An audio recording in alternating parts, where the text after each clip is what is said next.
Europe ছেড়ে দেওয়ার পর একটা আনকোরা লিগে মেসি যা জিতেছে তা অনেক ফুটবলারের স্বপ্ন।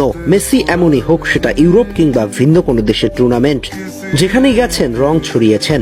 তার সাথে তুলনা চলে না। ঠিক তেমনি ভাবে ইন্টার মায়ামির মতো একটা দলে গিয়ে তার ব্যক্তিগত অর্জনের পাল্লাটাও বেশ ভারী। চলুন দেখে আসি ইউরোপের বাইরে তিনি কি জিতেছেন।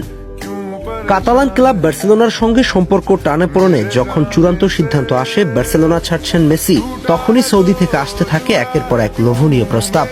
কিন্তু তিনি বেছে নিলেন এক আনকোরা লিগ, যা কেউ চিনতেন না, ওই অর্থে কেউ খোঁজও রাখতেন না। কিন্তু তিনি গেলেন, ইতিহাস সৃষ্টি করলেন, নিজে পারফর্ম করলেন, ওই টুর্নামেন্টের মান বদলে দিলেন।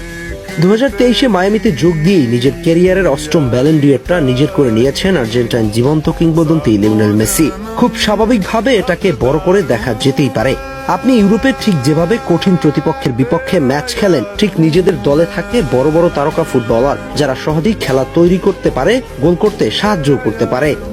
এরপর লিগস কাপ জিতেছেন মেসি। পুরো লিগস কাপে মেসি গোল করেছেন 10টি।